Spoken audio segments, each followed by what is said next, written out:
사실 이제 친구들끼리도 친한 아이를 보면 너희들 왜 이렇게 친해 이렇게 얘기하면 잘 통해요 이런 얘기 하거든요. 그러니까 공통의 관심사를 같이 갖는 거, 공통 분모를 갖게 되는 것이 친해지고 관계 형성하는 데 얼마나 중요한가를 진짜 깨닫게 되는데, 그러면 공통 분모라는 사전 준비를 해야 한다, 찾는 그런 준비를 해야 된다고 했는데 또 어떤 사전 준비가 또 필요할까요, 형사님? 일단 그 전화하는 아이의 그 가정 환경이나 그리고 친구, 평소의 성격, 성향, 그 다니는 학교, 남녀인지 또는 남학교, 여학교인지 뭐 이런 것들도 기본적으로 알면 삶의 패턴을 알기 때문에 말을 할 때 고려해서 해야 될 것들을 미리 준비하면 서로가 조금 더 쉽게 다가갈 수 있지 않을까 싶습니다. 그럼 정리를 해보면 사전에 준비할 거는 자신감, 그리고 5분에서 10분 정도 이야기 보따리를 풀어낼 수 있는 준비, 그리고 대상에 대한 가정환경, 신선정보, 그 문화에 대한 이해 등이 이제 준비가 필요하다고 할 수 있겠습니다. 이러한 준비를 가지고 이제 전화를 했어요. 전화를 할 때의 노하우가 있을 것 같은데 뭐가 있을까요? 노하우. 전화를 할 때. 일단 타이밍이죠. 타이밍. 타이밍이 굉장히 중요합니다. 그러니까 아이가 그 전화를 받을 수 있는 시간을 미리 좀 파악하시는 게 굉장히 중요합니다. 그렇죠.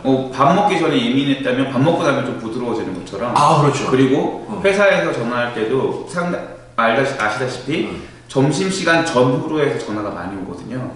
그러니까 뭐 그런 것처럼 아이들도 학원을 끝나는 시간 또는 학교가 끝나고 학원을 가기 전 시간 그리고 뭐 요일도 뭐 조금 부드러워지는 시간들이 있어요. 월요일은 좀 힘들다면은 금요일이나 뭐 그렇죠, 목요일은 그렇죠. 좀 편하고 한 주가 끝나가는 시간. 네. 그러면 스케줄 파악이 돼야겠네요. 그렇죠. 기본적으로. 네. 어떻게 하죠? 제2타 부모하고 만나는 시간에 한 번 더 그거를 부모를 통해서 일단 아이를 판단하는 게 굉장히 좋아요. 어쨌든 보호 아래 있기 때문에 학생들은 어쩔 수가 없습니다. 그러면 이제 또 다른 노하우가 있을까요? 전화를 할 때? 전화를 할 때 선생님들 막 대화가 잘 안 돼요 뭐 이렇게 얘기를 하는데, 전화 받자마자 뭐 성경 읽었니 뭐 이런 무거운 주제를 꺼내시는 분이 있으세요. 전화하자마자 네. 성경 읽었어? 너 기도했어? 너 적용했어? 말씀? 이렇게? 네, 어른들도 그렇게 하면 잘 대답 못 하거든요. 그렇죠. 네, 그래서 이야기를 처음에 할 때 되도록 가벼운 이야기로 하는 게 좋아요. 가벼운 이야기. 뭐 했어? 오늘 뭐 재밌는 일 있었니? 등등의 가벼운 이야기를 하고 또 그 아이가 관심 가져할 만한 이야기를 좀 저희가 푸는 거죠.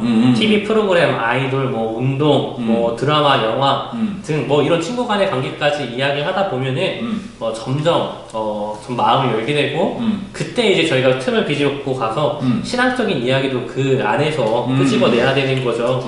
네. 물론 한 번에 이렇게 다 신앙적인 이야기까지 원테이크로 갈 수 있으면 너무 좋지만 어느 정도 시간이 반드시 필요한 거 그렇죠. 근데 이런 아이들이 있거든요, 목사님. 단답형이 있어요. 예. 아니요. 예.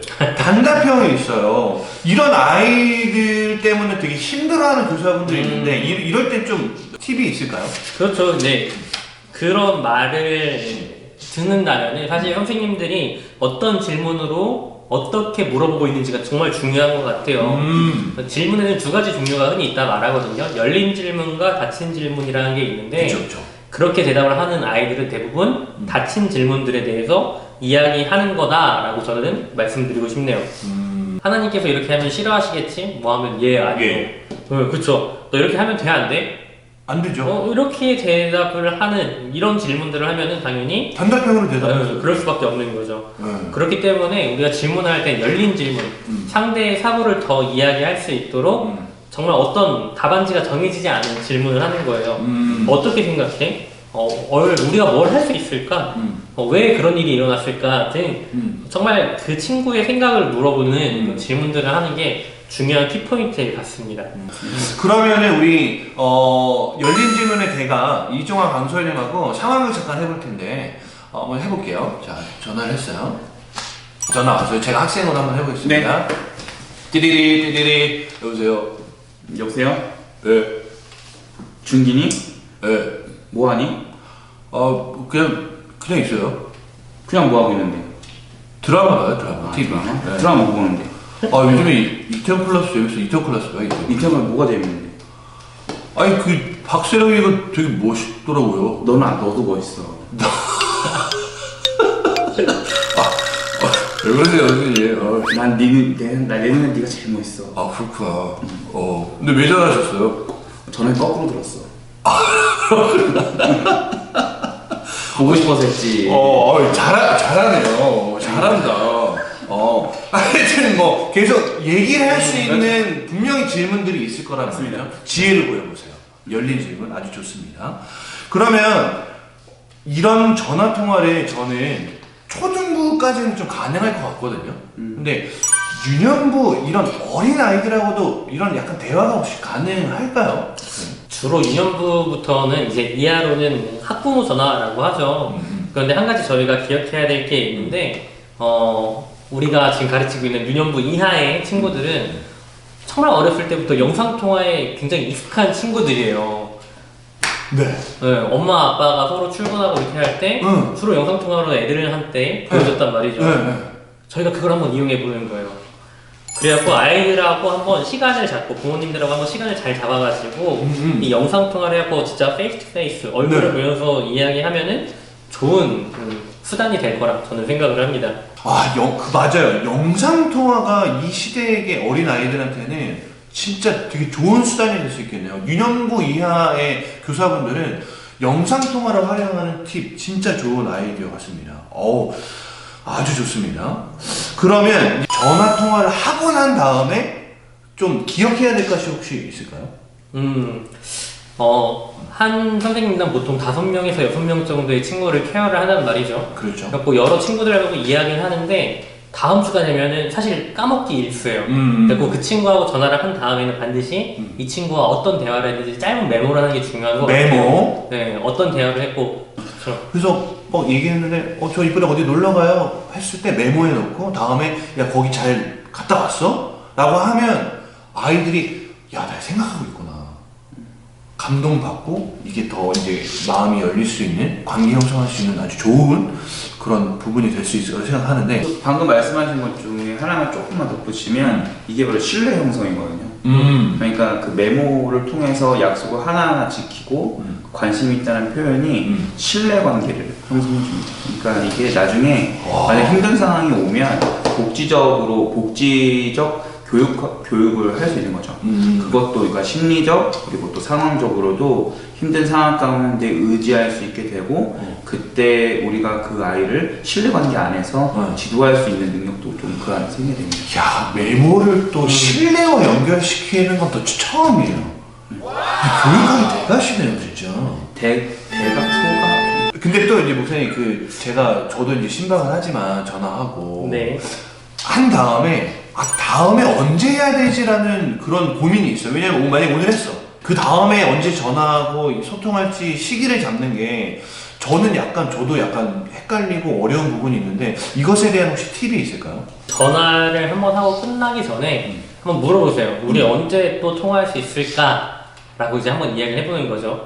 그리고 그 친구하고 이야기를 해서 이때는 시간이 돼요. 일과를 파악했으니까 이때 시간 돼요 라고 하면은 그 시간대 여유롭게 통화를 하는 겁니다. 근데 상처받지 마세요.